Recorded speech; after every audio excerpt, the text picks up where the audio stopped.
கடந்த பிப்ரவரி மாத இறுதியிலிருந்து உலகத்தையே அச்சுறுத்தி வந்த மத்திய கிழக்கு போர் ஒரு வழியாக முடிவுக்கு வரும் தருணத்தை எட்டியுள்ளது. ஆம், அமெரிக்கா மற்றும் ஈரானுக்கு இடையேயான போர் நிறுத்த ஒப்பந்தம் பாகிஸ்தானின் மத்தியஸ்தத்தால் இப்போது சாத்தியமாகியுள்ளது. உலக பொருளாதாரத்தையே உலுக்கிய ஹார்மூஸ் ஜலசந்தி பிரச்சனை தீருமா? இந்த அமைதிக்கு இஸ்ரேலால் வரப்போகும் புதிய சிக்கல் என்ன? இந்த காணொலியில் விரிவாக பார்க்கலாம். அணு ஆயுதப்படை ஒப்பந்தத்தில் கையெழுத்திட ஈரான் மறுத்ததை அடுத்து அமெரிக்கா மற்றும் இஸ்ரேலிய படைகள் கடுமையான தாக்குதல்களை தொடங்கின. இதில் ஈரானின் உச்ச தலைவராக இருந்த அலி கமேனி உட்பட பல முக்கிய தலைவர்கள் உயிரிழந்தனர். ஈரானின் பல முக்கிய ராணுவ தளங்களும் தரைமட்டமாக்கப்பட்டன. இதற்கு பதிலடியாக உலக எண்ணெய் வர்த்தகத்தின் முக்கிய நரம்பான ஹார்மூஸ் ஜலசந்தியை ஈரான் மூடியது. அமெரிக்க கடற்படையும் அங்கு முற்றுகையிட்டதால் நூற்றுக்கணக்கான சரக்கு கப்பல்கள் முடங்கின. இதனால் உலகம் முழுவதும் எரிபொருள் தட்டுப்பாடும் கடுமையான விலைவாசி உயர்வும் ஏற்பட்டது. கடந்த ஏப்ரல் 8ஆம் தேதி ஏற்பட்ட தற்காலிக சண்டை நிறுத்தத்தை தொடர்ந்து போரை முடிவுக்கு கொண்டு வர பாகிஸ்தான் மற்றும் கத்தார் நாடுகள் தீவிர முயற்சியில் இறங்கின. 2 மாதங்களாக நீடித்த கடும் இழுபறிக்கு பிறகு செறிவூட்டப்பட்ட யுரேனியத்தை ஒப்படைக்க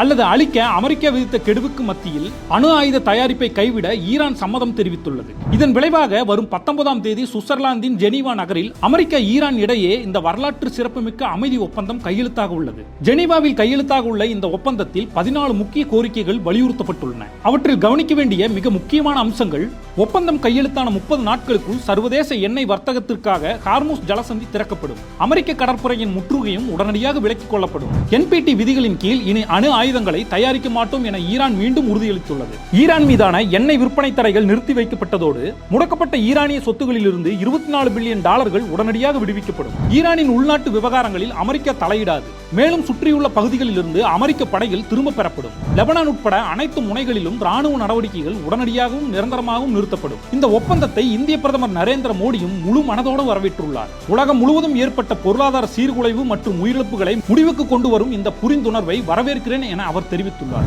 எல்லாம் சுமூகமாக முடிகிறது என்று நினைக்கும் நேரத்தில் ஒரு பெரிய ஆபத்து காத்திருக்கிறது. இந்த ஒப்பந்தம் எந்த நேரத்திலும் முறிந்து போக வாய்ப்புள்ளது. அதற்கு காரணம் இஸ்ரேல். போர் முடிவுக்கு வரும் இந்த சூழ்நிலையில் இஸ்ரேலிய பிரதமர் பெஞ்சமின் நெதன்யாகு இந்த வார இறுதியில் லெபனான் மீது அதிரடி தாக்குதல் நடத்த உத்தரவிட்டுள்ளார். இது அமெரிக்க அதிபர் டொனால்ட் ட்ரம்பை கடும் கோபத்தில் ஆழ்த்தியுள்ளது. வால் ஸ்ட்ரீட் ஜர்னலுக்கு அவர் அளித்த பேட்டியில் இஸ்ரேலின் இந்த நடவடிக்கையால் இறுதிக்கட்டத்தை எட்டியுள்ள அமைதி ஒப்பந்தம் முறியக்கூடும் என வெளிப்படையாகவே எச்சரித்துள்ளார். இஸ்ரேல் லெபனானில் தனது புதிய ராணுவ நடவடிக்கைகளை தொடங்கினால் ஈரான் மீண்டும் ஹார்மூஸ் ஜலசந்தியை மூட முடிவு செய்யக்கூடும். அது உலக பொருளாதாரத்தை மீண்டும் பாதாளத்திற்கு தள்ளும். ஜெனீவாவில் கையெழுத்தாக போகும் இந்த ஒப்பந்தம் நிலைத்திருக்குமா அல்லது இஸ்ரேலின் நடவடிக்கையால் மீண்டும் வளைகுடா நாடுகளில் போர்மேகம் சூழுமா? இந்த பூகோள அரசியல் நகர்வுகளை பற்றி நீங்கள் என்ன நினைக்கிறீர்கள்? உங்கள் கருத்துக்களை கீழே கமெண்டில் சொல்லுங்கள். இந்த வீடியோ உங்களுக்கு பயனுள்ளதாக இருந்திருந்தால் லைக் செய்து ஷேர் பண்ணுங்க.